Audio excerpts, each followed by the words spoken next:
story that keeps growing legs and developments as, of course, some of the suspects continue to, make their court appearances. And we've got the latest information, which today prompted us to go back to, the developments and how it got us to this point. We're tracking this smoking gun. And I want to take you back to, 2022. In March of that particular year, you'd recall the murder of DJ Vintos. He is somebody that was quite popular in the Soweto circles, Soweto nightlife circles, and generally the entertainment space. And you'd recall the pictures of his lifeless body making the rounds on social media, really sending shockwaves because he was known as a fun-loving person, a comedic person many a times. But 8 months later, the murder of DJ Sumbody, who was also killed alongside his bodyguards, that's Busiso Mugwena, as well as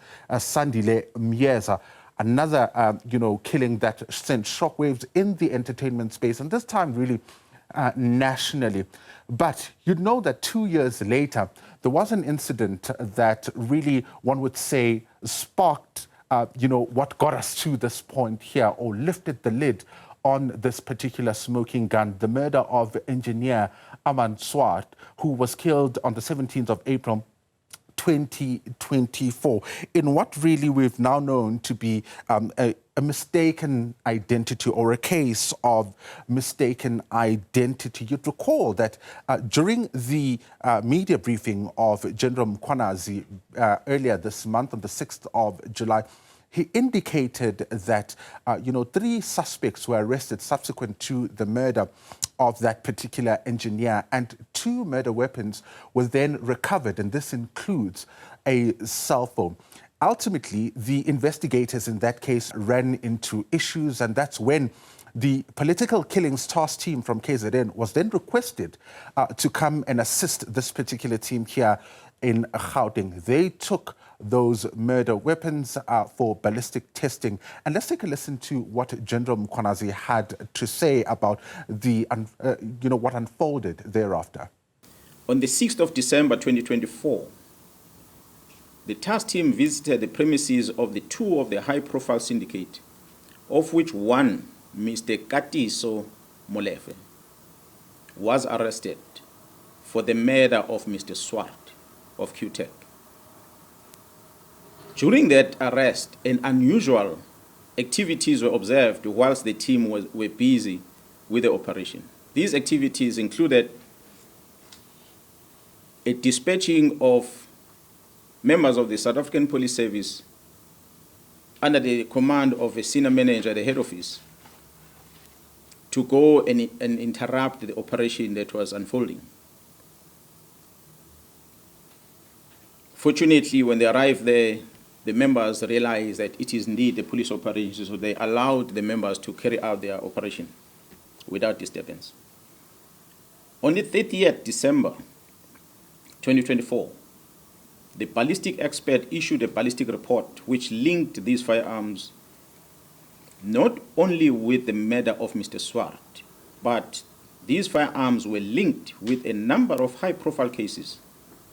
And these cases include very high-profile South African artists that were murdered in Gauteng.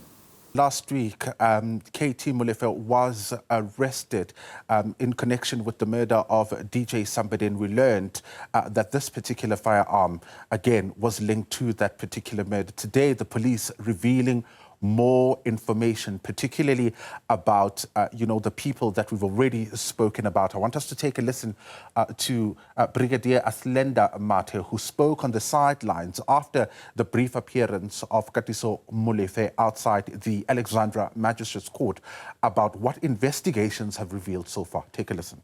Our investigation has now brought us to this point where we are linking the AK-47 as well as the 3 pistols that were found on the Armand Swart case and were linked to his case.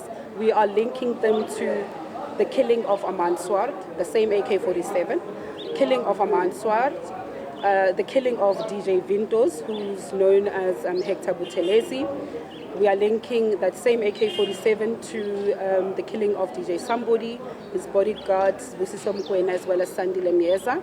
And we are also then linking it to the Don Dingleni murder, as well as the Armand Swart killings. There are more details in terms of the murder of DJ Vintos, because as Linda Mnisi reveals more information about, the suspects in that particular matter, and of course, what they then discovered with the rest of the other information that was recovered during their investigations. Take a listen. In terms of the DJ Vintos case, all 4 accused are added on to that particular case. So it's the 3 hitmen and Katiso Molefe who are being charged, formally charged, for the murder of DJ Vintos. But then on the murder of Don Dingleni, who was killed in March 2023 on the N1 in his BMW, we are only adding the 3 hitmen. We are still investigating on who the mastermind behind the Don Dingleni murder is. And we are hoping that in no time that information will come to light. It's a story that keeps developing, and what we know at this point is that Katiso Molefe will be back in court on the 6th of August.